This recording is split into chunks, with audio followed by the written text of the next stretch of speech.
During the planning stage of this conference, Murray Rothbard and I discussed what the topics of my lectures should be, and his idea was to assign me to the task of dealing with the problems of the philosophical and methodological foundations of economics and economics in relation to other scientific disciplines.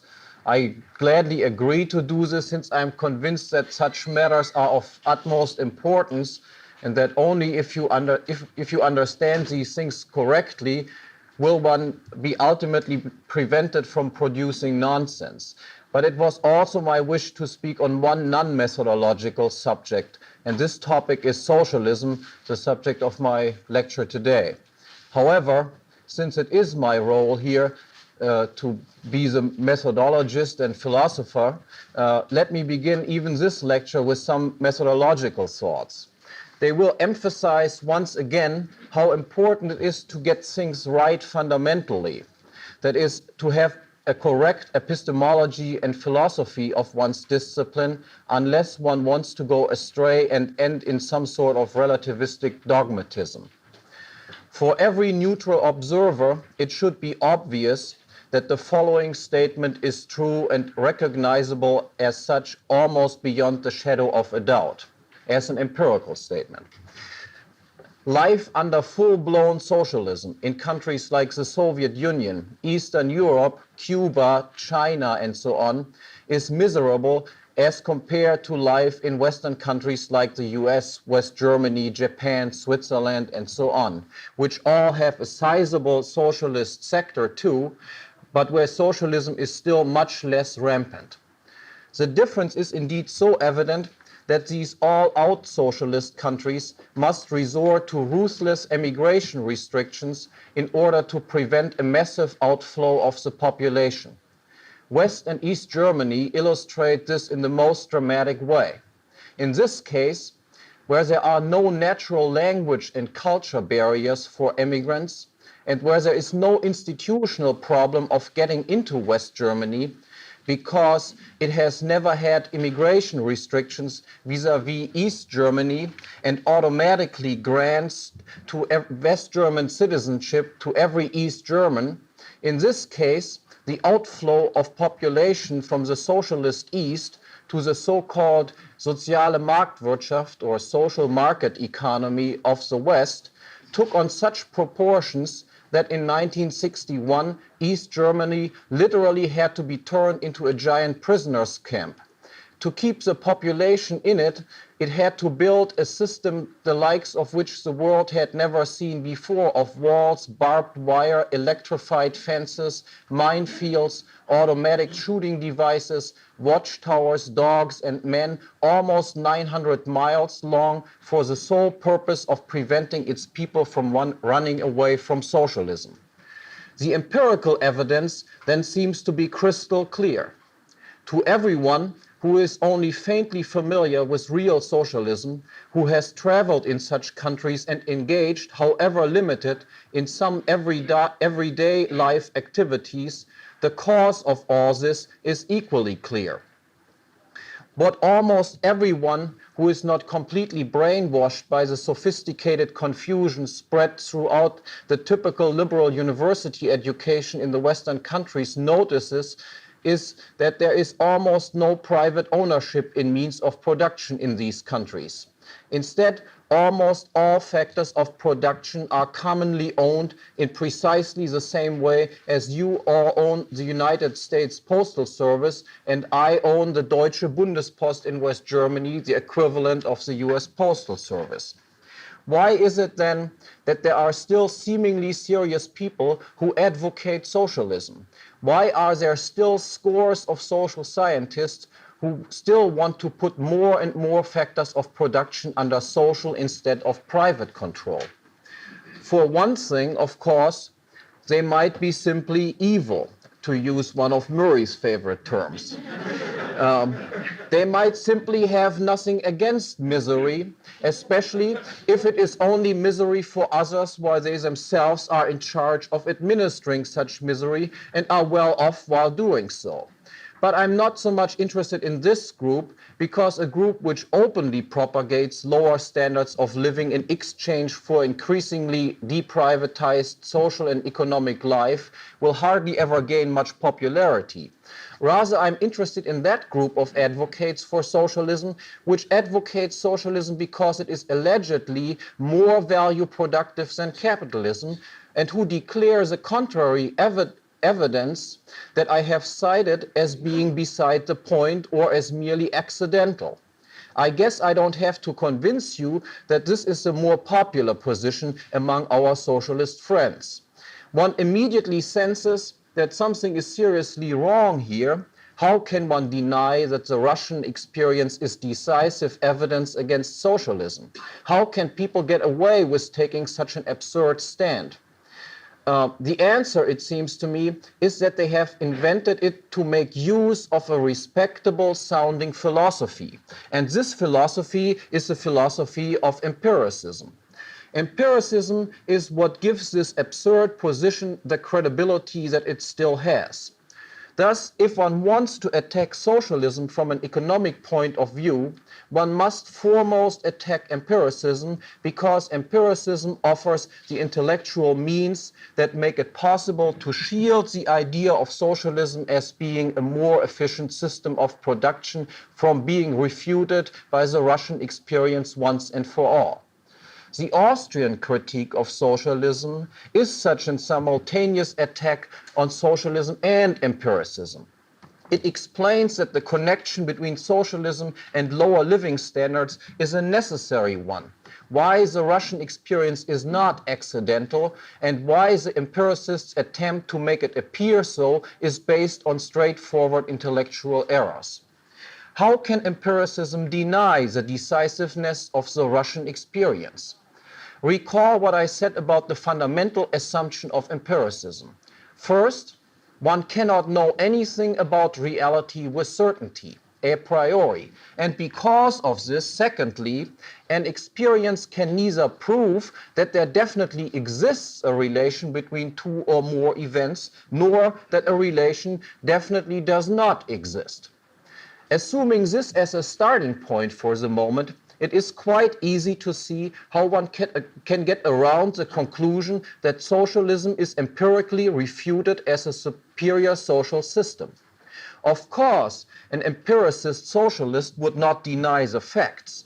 He would not argue that there is indeed a lower standard of living in Russia and Eastern Europe than in the US and in Western Europe. But within the framework of the empiricist belief system, he could easily deny that based on such experiences, a principled case against socialism could be formulated. Regarding the seemingly falsifying experience with Russia, or any other experience that one might come up with, he could easily argue in the following way. Of course, the facts are deplorable, but their outcome has been produced only by some unfortunately neglected and uncontrolled circumstances, which will be taken care of in the future, and then the positive relationship between socialism and a higher standard of living will be revealed. Just wait. Even the seemingly striking evidence from the comparison between West and East Germany could thus be explained away.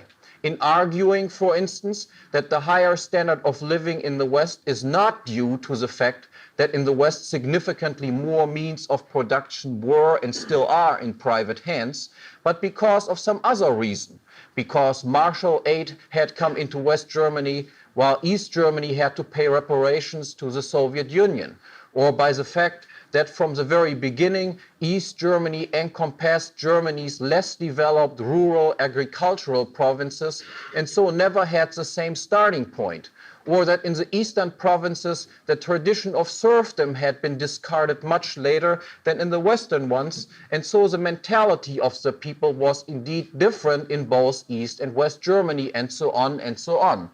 Not even the most perfectly controlled experiment, and the German case is something like an experiment evidently, could ever change this situation, because it would never be possible to control all the variables that might conceivably have some influence on the variable to be explained. As a matter of fact, we cannot even know what all the variables are which make up this universe, as this question is permanently open to newly discovered experiences. Thus, the just characterized immunization strategy would work without exception and unfailingly. Moreover, according to the empiricist doctrine, causal links between events cannot be observed. All that can be observed is that certain types of events follow or do not follow each other in time. In other words, there is no way, according to empiricism, that one might categorically rule out certain events as being possible causes for something else. Even the seemingly most absurd things can, provided they have taken place earlier in time, be possible causes, and thus there is no number to the end of excuses, so to speak.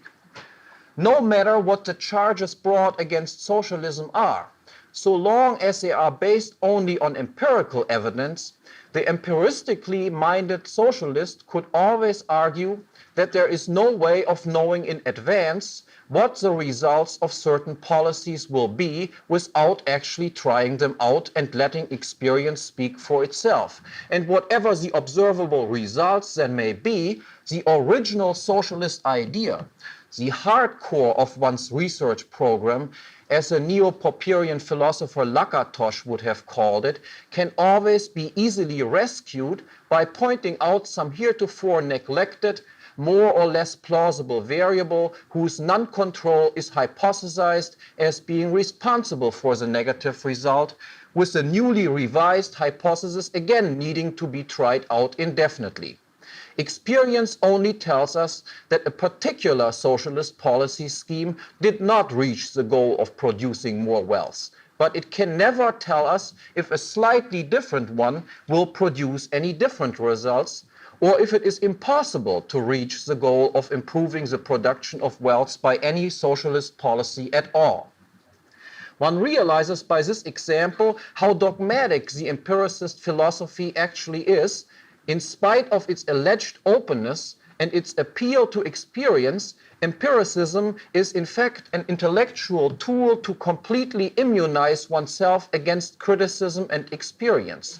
To adopt it is, so to speak, the attempt to get away with murder. I do not want to engage in a critique of empiricism any longer here, however. The little excursion into methodology was merely intended to indicate how important it is to formulate a principled case against socialism if you want to formulate a case against it at all. And surely such a principled case must be based on praxeology.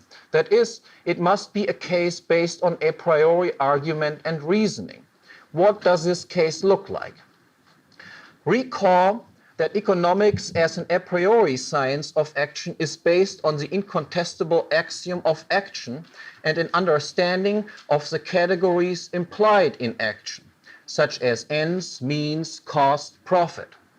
And a logical analysis then of the implications that follow if a state of affairs characterized in terms of such categories is changed in a specified way. Let me first describe in economic terms the difference between socialism and capitalism as the rest, that is, the judgment that socialism is by necessity an inferior system of production, follows essentially from this very description. The key concept for any understanding of socialism, and in contrast of capitalism, is the concept of property.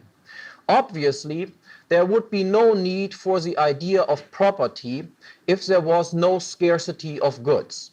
If, due to a superabundance of goods, my present use and consumption of such goods would neither reduce my own future supply of these goods, nor the present or the future supply of such goods for any other person, then the assignment of property rights to goods would be superfluous.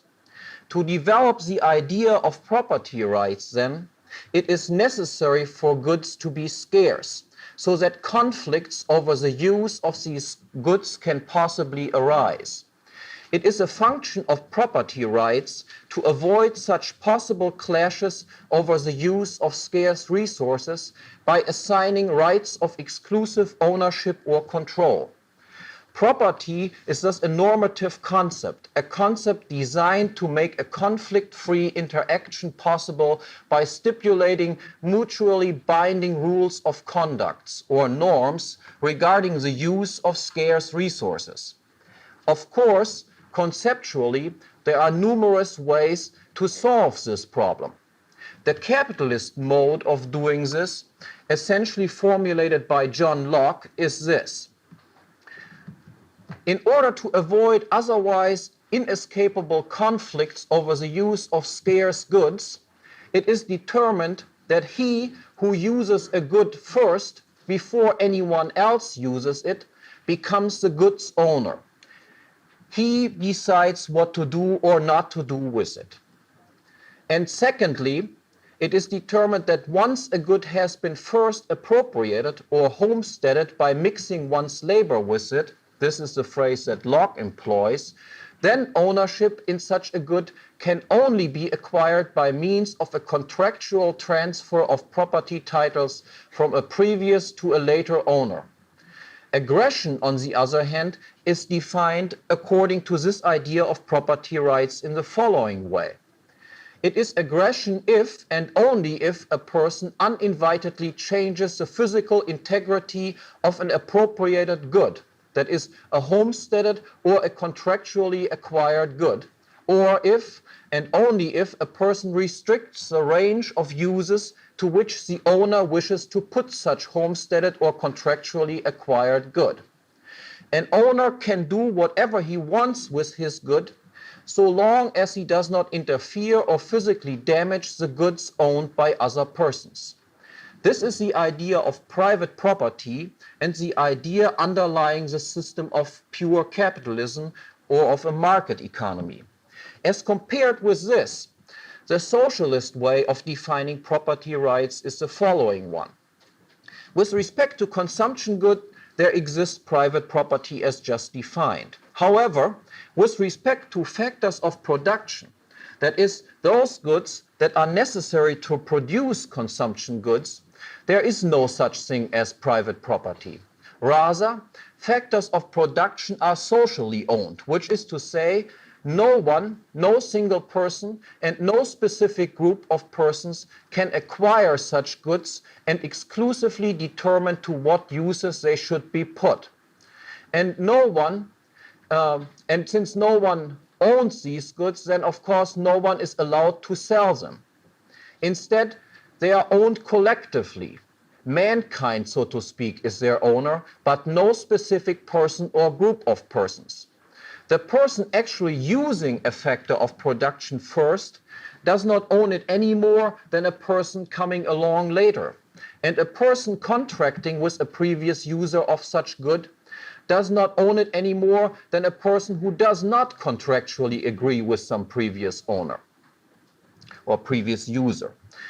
People are only allowed to use factors of production as caretakers or as trustees on behalf of the community of caretakers. And the use they make of such goods is at all times subject to the commands and decisions of this community of caretakers. Now, what does it imply to have such a caretaker economy? What in particular does it imply to change from a private property system to a system with socialized means of production or vice versa? There are four intimately related, narrowly defined economic defects and one what I will call a sociological effect implied in adopting socialism rather than capitalism. All of these effects can be deduced as logically necessary consequences of adopting the socialist idea of property rights as just described. First, obviously, as compared with a system of private property, socialism implies a redistribution of property rights and hence of income. Property titles are redistributed away from actual users and producers of means of production, and away from those who have acquired these means by mutually consent from previous users and producers, and onto a community of caretakers in which, at the very best, every person remains the caretaker of the things that he previously owned.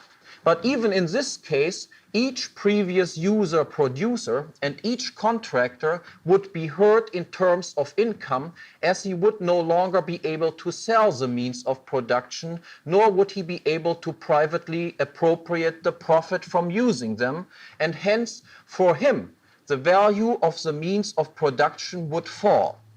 On the other hand, every non-user, non-producer, and non-contractor of these means of production would be favored by being promoted to the rank of a caretaker of them, with at least a partial say over resources which he had previously neither used, produced, nor contracted to use, and his income would rise.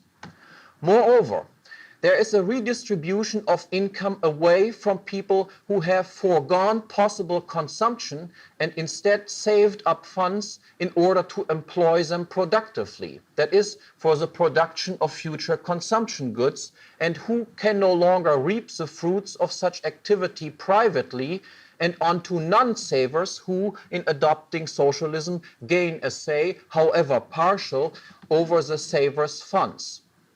Now, since socialism clearly favors the non-user, the non-producer, and the non-contractor of means of production, and mutatis mutandis raises the costs for users, producers, and contractors, there will be fewer people acting in these latter roles.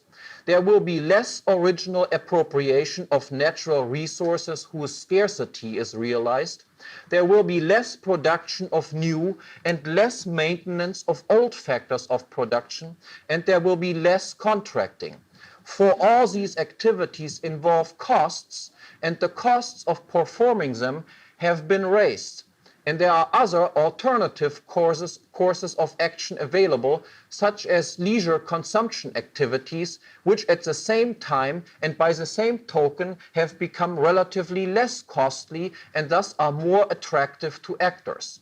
Along the same line, because everyone's investment outlets have dried up, as it is no longer permissible to convert private savings into private investment, there will therefore be less saving and more consuming, less work and more leisure. After all, you cannot become a capitalist anymore, and so there is at least one less reason to save. Needless to say, the result of all this will be a reduced output of exchangeable goods and a lowering of the standard of living in terms of such goods. And since these lowered living standards are forced upon people and are not the natural choice of consumers who have deliberately changed their relative evaluation of leisure as compared to exchangeable goods, that is, since it is experienced by them as an unwanted impoverishment, a tendency will evolve to compensate for such losses by going underground, by moonlighting, and by creating black markets. So much for the first economic effect. Secondly, a policy of the socialization of means of production will result in a wasteful use of such means. That is, in a use which at best satisfies second-rate needs and at worst satisfies no needs at all, but exclusively increases costs. We owe this insight above all to Mises and his discovery that economic calculation is impossible under socialism. Essentially, the insight is a very simple one, but that does not make it any less important. Since the means of production cannot be sold, there exist no market prices for means of production. But then the caretaker producers of the socialized means of production can no longer establish the monetary costs involved in using the resources or in making any changes in the production structure. Nor can they compare these costs with their expected monetary income from sales. In not being permitted to take any offers from other individuals who might see an alternative way of using some given means of production, the caretaker simply does not know what he is missing or what the foregone opportunities are, and he is thus unable to assess the costs involved in doing with the resources whatever he happens to do with them. He cannot discover whether his way of using them or changing their use is worth the results in terms of monetary returns, or whether the costs involved are actually higher than the returns and so cause an absolute drop in the value of the output of consumer goods. Nor can he establish whether his way of producing for consumer demand is indeed the most efficient one compared to conceivable alternative ways of satisfying the most urgent consumer wants, or if less urgent needs are satisfied at the expense of neglecting more urgent ones, and thereby causing at least a relative drop in the value of goods produced. Without being able to resort unrestrictedly to the means of economic calculation, there is simply no way of knowing. In making it illegal for private persons to bid away means of production from the community of caretakers, a system of socialized production essentially prevents opportunities for improvement from being taken up to the full extent that they are perceived. And of course, the larger the consumer market one has to serve is, and the more the knowledge regarding preferences of different groups of consumers, regarding special circumstances of time and place, and regarding technological possibilities is dispersed among different individuals, the more likely it is that people would indeed perceive such opportunities for improvement. But by being restricted in taking them up, more misallocations of means of production with wastes and shortages as the two sides of the same coin must ensue. And it is hardly needed to point out that this too, of course, contributes to impoverishment. The third effect, socializing means of production causes an overutilization of such factors. It causes them to fall into disrepair and to become vandalized. A private owner who has the right to sell the factors of production and keep the receipts privately will, because of this, try to avoid any increase in production which occurs at the expense of the value of the capital employed. His objective is to maximize the value of the products produced plus that of the resources used in producing them, because he owns both of them. The situation for a caretaker is entirely different. He faces an altogether different incentive structure. Because he cannot sell the means of production, his incentive not to produce at the expense of an excessive reduction in capital value is, if not completely gone, at least reduced. Rather, the caretaker's inability to sell the means of production implies that for him the incentive is raised to increase the monetary or psychic income that can be received from using the factors of production in any given way at the expense of the value embodied in this capital. To the extent, for instance, that he sees his income dependent on the output of goods produced, his incentive will be raised to increase this output regardless of what this implies for the capital used. Or if the caretaker perceives opportunities of employing the means of production not for the official production purposes, but for private purposes, the production of privately used or black market goods, he will be encouraged to increase this output at the expense of capital values. In any case, capital consumption and overuse of existing capital will occur, and increased capital consumption once more, of course, implies relative impoverishment, since the production of future exchange goods will, as a consequence, be reduced. The fourth effect. Socialism implies a reduction in the quality of the output of whatever it decides to produce. Under a system of capitalism, any ordinary business in which the means of production and the output produced with their help is privately owned, and in which all employees perceive this to be the case and hence know that their salaries ultimately depend on the success of their firm, product quality is the firm's main concern. Since the firm can only maintain its position and possibly grow if it can sell its products at a price and in such quantity that costs are at least recovered, and since the demand for the products or services produced depends either on their relative quality or their price being one criterion of quality, of course, the producers must be constantly concerned with product quality. And the product quality they must be concerned with is not the quality as defined by some arbitrary technical or expert standard, but rather the quality as defined and perceived by the voluntary buyers of one's product.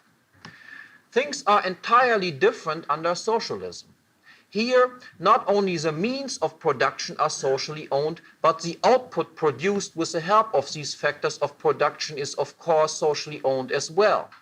But this is nothing other than saying that the income assigned to the producers is either totally independent of or at least only rather loosely connected with the evaluations that consumers place on the goods and services which the producers happen to produce. Naturally, this fact is perceived by each and every producer. Yet why then undertake special efforts to improve product quality and give as much consideration to the consumers as the producer under capitalism is forced to do?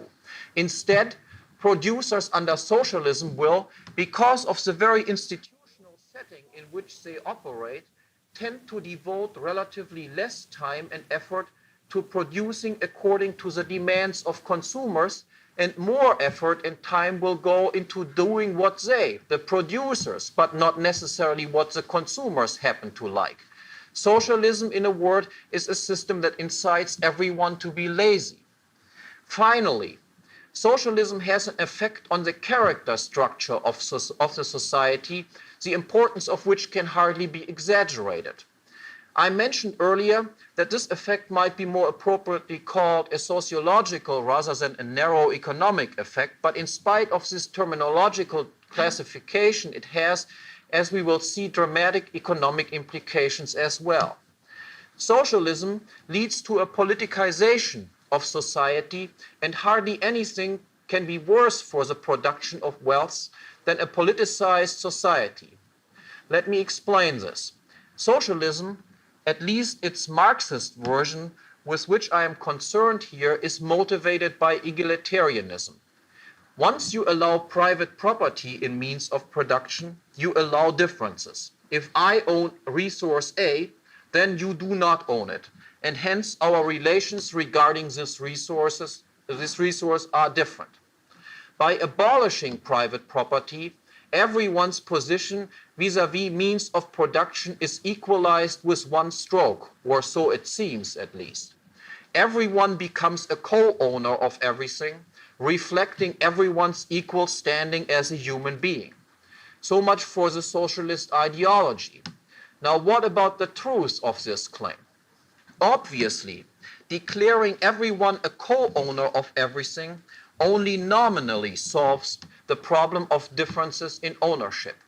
It does not solve the real underlying problem, the problem of differences in the power to control what is to be done with what.